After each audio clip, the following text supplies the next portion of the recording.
We have so much to talk about. We have so much to talk about. We have Lalo asking me for sexual favors in exchange for him talking to Adam's dad to get my electricity and gas bills paid.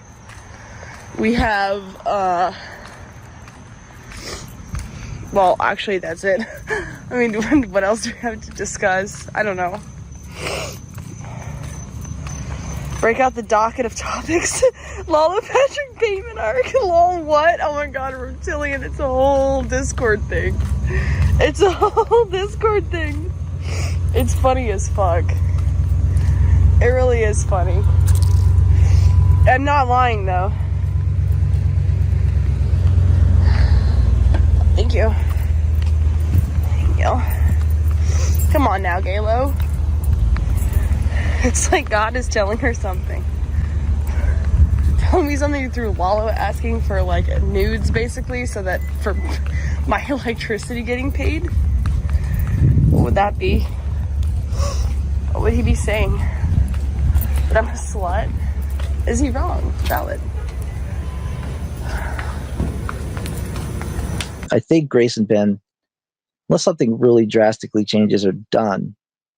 And that changes the whole dynamics of everything, because that was kind of the focus of, Dead Man, Spud, you, whether you want to admit it or not, most of your content was somewhat related to the Thorps, and people only knew you from the Thorps. So it is kind of like a whole Thorp-centered sphere. And so with the Thorps gone, and they probably won't ever be totally gone, but at least not being the driving influence anymore, I just really don't know how things are going to shake out. And so the thought is just step back, see where things end up, and then go from there. Is chat still upset? I still don't really understand what they're talking about. Ruby's a Phoenix. Yeah, Ruby is, I think I mentioned on Prawn's stream last night, Ruby and Prawn, I feel like the two kind of highlight channels right now. The Thorps are the glue. And NDR is very intelligent, and I agree. The whole thing might fall apart without the Thorps. I really don't know yet. I'll make the channel cool, or now it's gay. No, it won't fall apart without the Thorps. The Thorps have been doing nothing. They are like, they're not even. We've gone beyond them. They're not even at the same level as us. I agree. Like Prawn has like zero contact with the Thorps. So he's growing on his own, entirely separate from them. I think Ruby could do the same thing if she was covering that other family, that other TikTok. I don't know if I should. I don't know. The Thorps have been failures for like almost a year or something now. At least like 6 months or something. They've been failures since like the RV broke down. Right when the RV was down, that was like the downhill trajectory. In my view, I mean, the IRL content stopped, and then they're just singing behind the desktop the whole time. But all the vultures are circling now for that to see the final death. Like that's still going to drive the content in this area for a little while. Like people who are like so giddy and excited about them losing power, like it's all the juicy stuff's happening now because they're actually hitting rock bottom. So I think they're still going to have an influence for a while, but if they actually have to go get jobs and they're too tired during the day to bother turning, like they're too tired right now to turn the stream on. So they're never going to stream, and they're never going to get jobs. I'll just be totally honest. That's neither of those things will ever happen. So is your murder suicide? Are you still following that? That's Ruby's prediction. It ends in murder suicide. Like I said, I think Grace will end up taking another man's offer eventually. Like I can see it from my own perspective of someone who was once in their early 20s not too long ago and now is in my late 20s. Grace will get older very quickly from this point in her life, and she'll look around at all of her options and realize, like, I mean, you don't. It's hard to realize as a younger person, like, how your parents are in the world. And I think she'll, in the next few years, maybe she'll start to get it into her head more so than ever. Like, while she's like sitting in the dark, like, my dad's kind of like a loser and a failure in life. She'll finally maybe start to get that through her head. I mean, she has all through the time I've been watching them hinted at that. Like, she does understand that the channel should have been doing a whole lot better. And so He-Man mentions that I do agree, not everybody watches the Thorps, but it is kind of the thing that unifies all the channels. All the channels that we're talking about all do some sort of Thorp related content. Someone else had a comment I didn't want to pass over, but I guess I missed it. But yeah, I mean, I do think that even if they get better, it'll go on. If they burn out, people will still, love to come around and just like dance on their graves for a while. But then once that's over, I don't know. I really don't know what's going to happen. I think like you've already, like, again, you wouldn't probably have the channel you have today if Thorps hadn't introduced you to the people, but I feel like you're entertaining enough that once they're gone, people will still tune in. I think the same about Ava, and I think the same about Ruby. And so I don't think the channels are dying, but it's just probably going to have a different flavor and probably We are the content now, in my view. Where the Thorps haven't been able to provide reliable content. I mean, we did Ruvalo. We are the content. The Thorps have not. They've provided nothing for many, many months in a row. They are extremely lazy. Did you see the other day? I don't know if you watched like the blister, the end of the stream where Grace like showed her blisters off, and like after they like took public transport, and Grace is like putting her fingers in her mouth while like she's on the train or whatever, and it's just like so gross. The blisters are gross, and then like they get back and like it's dark in their apartment. They have no power. Yeah, and people are loving that. People are loving to see them because like they took Courtney's car away. Remember they called the cops on her? They're like, oh, okay. Was this recently? No. This was back long. They called the police because Courtney's car wasn't inspected, and she ended up having to walk home. Okay, well, I just finished? Like, did you see? I don't know if you saw. Do you see Damius like ask them at the end of their stream? He said, "I'll give you $50 if you keep going for a few more hours." And she's like, "Nah, nope." There were more offers. Someone else offered another 50, and someone else said the Humidog said we'll keep funding you.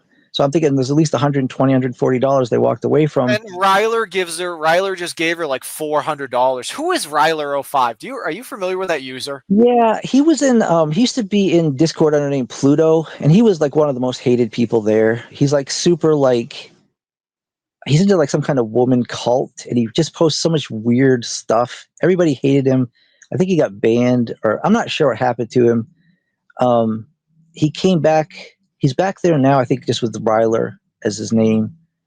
They won't even stream for money. They just won't even do it for money. And they need money. So it's like, what the fuck? I wish Damius would give me those kind of offers. That's how you know, like, it's just a matter of time. Like, if they can't even stream when they're this low, I don't know. I've watched it at the highs and I've watched it at the lows, and I'm like, they don't seem to have what it takes to put in the work to turn it around. I've never seen them put in the effort.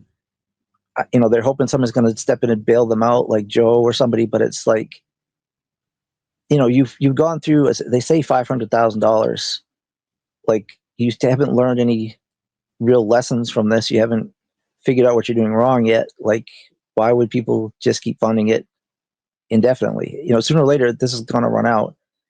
And so, yeah, I think they did do good with the Destiny lawsuit and the fighting with Andrew Wilson. They had like a few hundred viewers. Yeah, but I mean, Francis and I talked about this last night. Like, he got a lot of views kind of like when he was talking to Darius in jail. People kind of felt like he was betraying. Darius felt a little bit betrayed by that, but it made for interesting content. A lot of people tuned into it, but that's not something you can build a channel on. And like fundamentally, they're just falling back to the same few ideas. They haven't really learned from the 3 years here. He's still trying to do basically the same religious content he wanted to do day one. If it hasn't worked all this time, what makes you think anything is going to be different if you keep doing it? Like they say, that's the definition of insanity: doing the same thing over and over again, expecting a different result. And so, sooner or later, the pay pigs realize that. I think Damius is kind of getting frustrated. Okay, Lalo's in chat. You want to talk about Lalo? they'll bounce back. They do tend to, Gia. They do tend to, but I just feel like they're not bouncing as high every, the lows are getting lower, the highs aren't getting as high again. And so I do think, once you've hit peak, it's just a matter of time before you fizzle out. But Lalo, so are you up to date with the latest on Lalo? No. So Joe asked about whether or not he should bail the Thorps out with the electricity and the power. And Lalo said, don't unless they make these concessions. So basically he's trying to say, like, I'm in control of Joe's money. So if you want Joe's money, you have to go through me, which isn't true. Grace, wow, that's insane. Grace should be. I can imagine that if Joe asked to bail him out and Lalo was the reason that they don't get bailed out, Grace would be so mad at Lalo. No, instead of being mad, she offered him, what can I do? How do I get you to get us this money? What do you want? And so he asked for sexual favors openly in the public on Discord. Shout out Damian. Oh wow, this is in the public. In the public. And so it's just crazy that Lalo. Anyway, so she totally. He's like blackmailing her for. She totally shot him down. She said, basically, you're a pay for sex nigga or something like that. And she totally blasted and put him on blast, embarrassed him, and she wrote up a text to send to Joe to say, Lalo is telling me that in order for him to help me get money from you, I have to do sexual favors. So I don't know if she's intentionally trying to blow. Oh, she's trying to go around Lalo and write directly to Joe. Well, she's actually going through. She's going through him. She's trying to throw him under the bus and run over him. It looks like, because she could just ask for the money herself quietly, but by saying Lalo is a pervert, she's probably going to cost him any kind of business deal that might have happened there. I'm not sure. But it's Lalo is looking really, really bad. TOS OPC. Did you say the N word? I tried to say the A because that's what Grace said. Okay. Sure. No, I didn't. I tried not to, at least. Okay. I was quoting Grace. Hey, I was quoting Grace. But anyway, wow, I get chastised for words, says John Frederick. Well, John, I mean, you don't hold back. I tried. And again, John, if you were drunk, it's understandable under certain circumstances, but I just was shocked by how many instances there were. It was more than 10 times the words were said, but it was 10 or 11 blocks I had to cut out. I was like, wow, that's a lot for a person that does know better. Anyways, I do need to get back to work. I just wanted to talk to you. So if Jim can call in, or you can reach out to Jim and just try to just make sure he's okay. And John too. John's in chat. I hope he's fine. The uncontrollable crying. Yeah, I'll talk to Jim. I'll figure out what's up. Thank you for calling. Yeah, thank you. We'll talk again. Thank you. Well, so that was OPC. What a great conversation. Great man OPC is.